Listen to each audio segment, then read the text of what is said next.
Nicolae Ceausescu arról álmodozott, hogy Romániát világhatalommá teszi, amely majd beléphet az atomfegyverekkel rendelkező államok szűk körébe is. Törekvéseit azonban mind a Szovjetunió, mind az Egyesült Államok meghiúsította, így Románia továbbra is olyan állam maradt, amely az atomenergiát kizárólag békés célokra használja.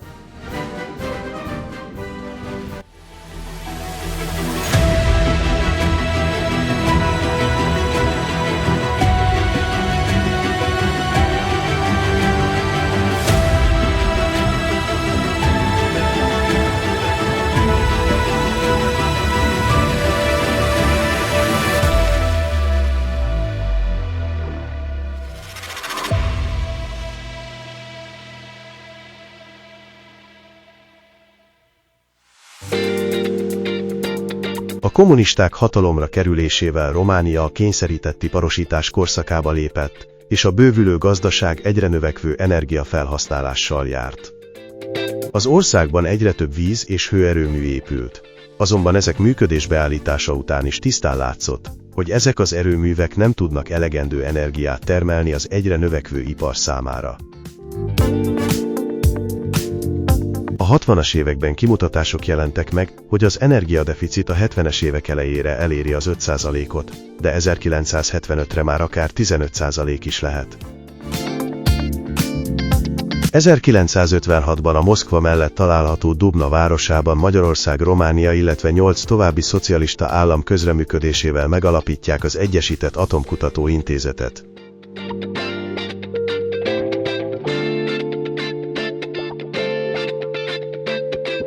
Magyarország 1992-ben kilépett az intézetből, ahol napjainkban 18 ország közel 1000 szakembere végez kutatómunkát. 1957-ben bécsi székhelyen létrehozzák a Nemzetközi Atomenergia Ügynökséget, melyben Románia is az alapító tagállamok közé tartozott. Miután Ceausescu hatalomra került, azonnal kifejezte szándékát, hogy Romániát felvegye a nukleáris energiát termelő országok szűk körébe. A román főtitkár nagy reményeket fűzött nyugati partnereihez, elsősorban a francia kormányhoz. Lévén Franciaország az atomfizika segítségével az olcsó és viszonylag szennyezésmentes energiatermelés terén élen járt Európában. A románok a világháború lezárása után a háborús adósság elszámolásaként jelentős mennyiségű uránércet szállítottak a Szovjetunióba, amelyet egy szovjet-román vegyes vállalat bányászott ki az 50-es években. Románia 1957 nyarán a Mögurelei Atomfizikai Intézetben üzembe helyezi a szovjetekkel közösen épített első olyan kutatóreaktort, amelyet a Szovjetunió a határain kívül jóváhagyott. 1969-ben Ceausescu egy nemzeti nukleáris program kidolgozását kérte, és megalapították az Állami Atomenergia Bizottságot. 1970. szeptemberében Románia együttműködési jegyzőkönyvet írt alá a Francia Atomenergia Bizottsággal, amelynek keretében a román szakemberek évente 10 hónapos ösztöndíjas képzésen vettek részt.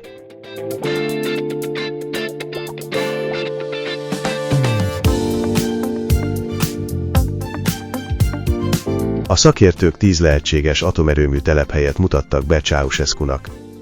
Ezek között szerepel többek között a Galaci térség, valamint Fogaras városa is, de a legelőre haladottabb tervek a Békási víztározóra és Viktória városra vonatkoztak.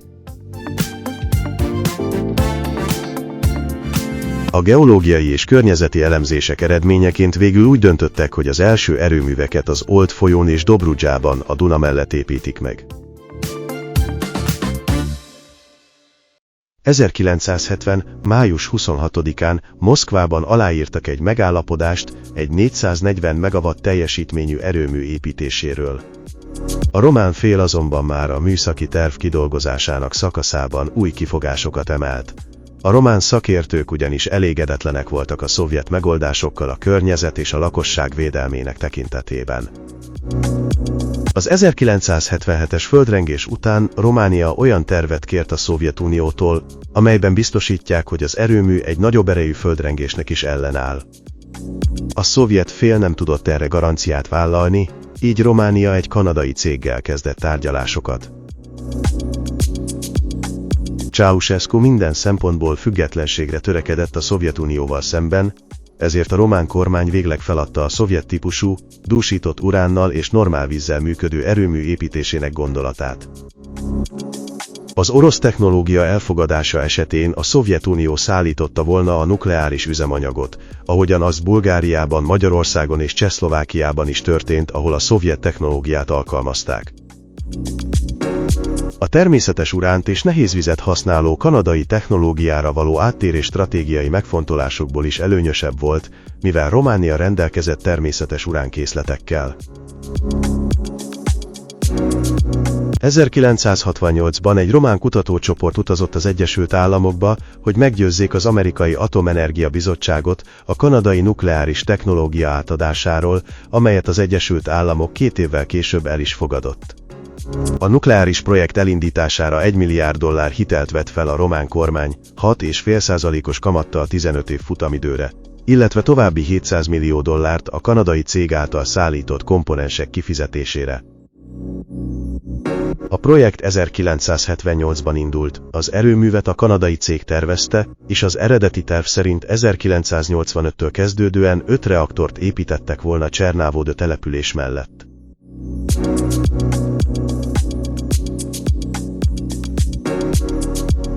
A kanadai Candu reaktor természetes uránt használ nukleáris tisztaságú nehézvízzel, amely moderátorként és hűtőanyagként funkcionál, 2 egymástól elkülönített, zárt körű rendszerben. A természetes uránnal működő atomerőmű mellé egy nehézvízelő állító üzem megépítésére is szükség volt. Több lehetséges helyszín után végül Turnu Severin városa lett a kiválasztott település.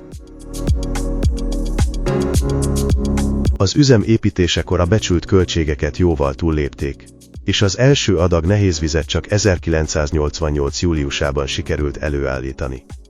A 70 hektáron elterülő, Európa egyetlen nukleáris minőségű nehézvizet előállító üzeme a világ legnagyobbjai közé tartozott akkoriban, és nem csak a román atomerőmű részére, hanem Kínának, Dél-Koreának, Németországnak, Svájcnak és az Egyesült Államoknak is termelt. Az üzem nehézvíz gyártását 2015 nyarán leállították, és a cég 2016 januárjában bezárta kapuit. A vállalat több éven át nehézvíz készleteket termelt anélkül, hogy azokat térítés ellenében átvették volna az állami tartalékba, ezzel is hozzájárulva a vállalat csődjéhez. A készleten lévő nehézvíz nagyjából még 50 évre elegendő a román nukleáris erőmű működéséhez. Egyetlen gramm urán nukleáris hasadása során felszabaduló energia nagyjából 3-4 tonna szén elégetésének felel meg. A román kommunista vezetés 16 reaktor építését tervezte, amely jelentős energiafüggetlenséget biztosított volna az országnak. 5 darab atomreaktor építése volt előkészületben Csernavodö mellett, a többit a Maros és a Szeret folyók mentén tervezték felépíteni. A kommunista vezetés merész terve az volt, hogy 2 reaktort vásárolnak a kanadaiaktól, majd azok technológiáját elsajátítva saját reaktorokat gyártanak és majd külföldön is építenek erőműveket. A nukleáris területen azonban kevés szakember volt Romániában. Több száz atomenergetikai mérnökre lett volna szükség, de csak 30-nak sikerült elvégezni a külföldi képzéseket. Azok közül is csak 20-an tértek vissza az országba. Csernávodö térsége szeizmikailag stabil. A Duna-Fekete-tenger csatorna 1984-es megépítése után biztosítva voltak a vízi közlekedési kapcsolatok és a berendezések könnyebb szállítására.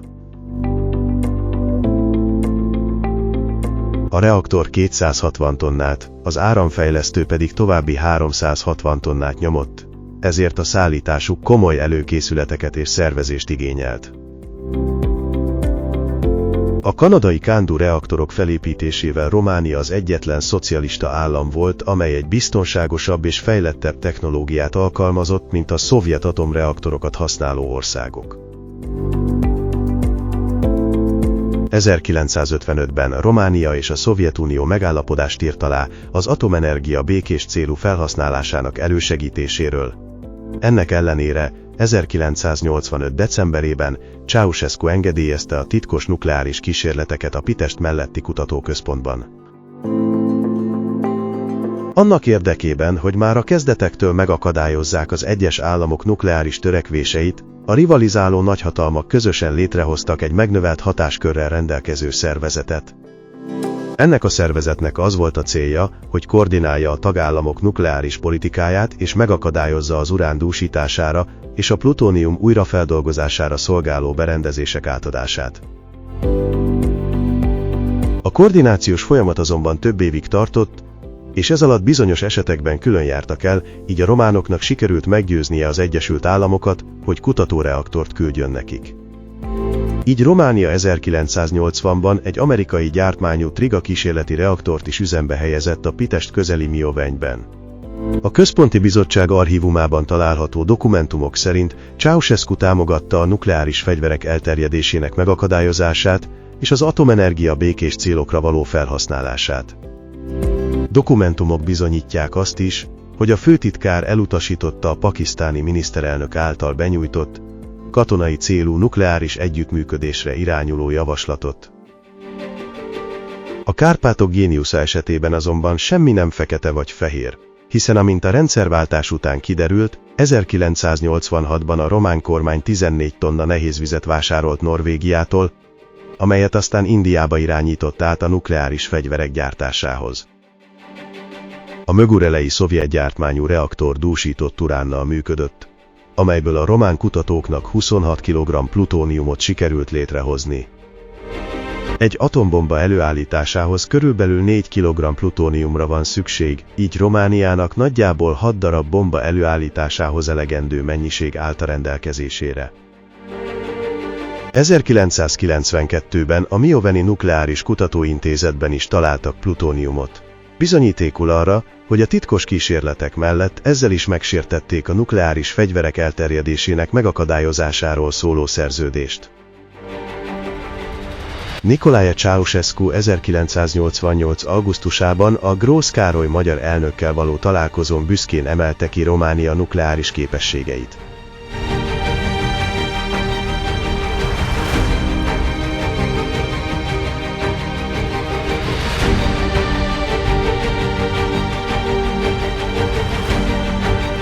...1989. júliusában a New York Times cikkében Horn Gyula, Magyarország külügyminisztere arról nyilatkozott, hogy Románia katonai fenyegetést jelent Magyarországra. Több nyugatnémet lap is cikkezett arról, hogy Románia közepes hatótávolságú rakétákat és nukleáris fegyvereket gyárthat, de a Fehérház egyik tisztviselője cáfolta azt a feltételezést, miszerint Románia képes kifinomult fegyverek gyártására, legyen szó bombákról vagy közepes hatótávolságú rakétákról. Mivel a Szovjetunió mélyen ellenezte azt az elképzelést, hogy más szocialista országok is nukleáris fegyverekkel rendelkező államokká váljanak, egy esetleges atomfegyver gyártása esetén valószínűsíthető lett volna egy fegyveres beavatkozás, amellyel Románia nem lett volna képes megbirkózni. Ceausescunak nem sikerült nukleáris álmát beteljesítenie. A rendszerváltás idején a Csernavodói atomerőmű 1-es blokkja csupán 50%-ban, a 2-es blokk pedig mindössze 20%-ban volt elkészítve. 1990-ben a Nemzetközi Atomenergiai Ügynökség vizsgálatai során a szakemberek megállapították, hogy a felszerelés nem felel meg a nemzetközi atomenergiai követelményeknek. Az új kormány egyre kevesebb pénzt tudott a hibák kijavítására és az építkezésre szánni, ezért létrejött egy kanadai-olasz konzorcium, amelynek feladatai közé az 1-es blokk építésének befejezése, modernizálása és üzemeltetése tartozott. Mivel a CANDU technológiát Európában már sehol sem alkalmazták, a román mérnökök kénytelenek voltak szoros kapcsolatot tartani a kanadai szakemberekkel. A mögurelei reaktort 1997-ben leállították, majd 2002-ben véglegesen bezárták. 2009-ben 24 kg dúsított uránt szállítottak el Mögureleből Oroszországba, a Mioveni Kutatóintézetből pedig további 30 kg-ot az Egyesült Államokba. 15 évvel a munkálatok megkezdése után, 1996. decemberében üzembe helyezték az első reaktort Csernavodóban. 2007-re sikeresen beüzemelik a második blokkot is. A két reaktor teljesítménye együttesen így 1500 MW-ra növekszik, az országos energiatermelés nagyjából 20%-át biztosítva. Az erőmű teljesítménykihasználtsága 91%-os. Ezzel az értékkel Románia a világ élmezőnyébe tartozik. Az erőmű úgy volt tervezve és megépítve, hogy egy 8-as erősségű földrengést is kibírjon, melyet a Bécsi Nemzetközi Atomenergia Ügynökség szakértői tesztekkel is igazoltak. Ha valamilyen okból az atomerőmű lekapcsolódna az országos villamosenergia hálózatról, akkor egy sor hatalmas akkumulátor lép működésbe, ezek méretei megegyeznek egy 6 méter hosszú és 4 méter széles helyiség méreteivel. Ezek feladata, hogy árammal lássák el a reaktorok hűtését biztosító szivattyúkat. Továbbá rendelkezésre áll 3 pár tartalékgenerátor és 4 rögzített dízelgenerátor, illetve minden blokkhoz egy-egy mobil dízelgenerátor is. Elektromos berendezésekről lévén szó, tűz esetén nem lehet vízzel oltani, ezért egy Energen nevű speciális gázt használnak a korábban alkalmazott, de napjainkban már tiltott freon gáz helyett. 2024. novemberében aláírták a 3-as és 4-es blokk befejezésére vonatkozó tervezési, beszerzési és kivitelezési szerződést, majd 2026. februárjában az 1-es blokkot leállítják, hogy modernizálási munkálatokba kezdjenek, miután 30 éven át megszakítás nélkül működött. A kanadai nukleáris technológia mellett a szocialista Románia számos projektet valósított meg nyugati vállalatokkal közösen. A Daciát a Renault licence alapján, az Olcitot a Citroennel közösen, a brassói teherautókat pedig MAN licenc alapján gyártották, a rombák sugárhajtású repülőgépek brit közreműködéssel készültek, a brassói Nivea gyár pedig szintén nyugatnémet együttműködéssel gyártott kozmetikumokat. Ceausescu megálmodta, hogy Románia atomerőmű exportáló ország lesz, de ugyanakkor azt is szerette volna, hogy Bukarest kikötőváros legyen. Költséges programok indultak vízerőművek építésére. Új lakótelepek és gyárak nőttek ki a földből. És a főváros teljes átrendezése, valamint a Transzfogaras és a Duna-Fekete-tenger csatorna, illetve a Népházának építése is rengeteg pénzt és munkaerőt emésztett fel. Túl sok mindent szerettek volna a lehető legrövidebb idő alatt megvalósítani. A számlát pedig a nép fizette, mert Ceausescu a 90-es éveket egy adósságmentes Romániával szerette volna folytatni.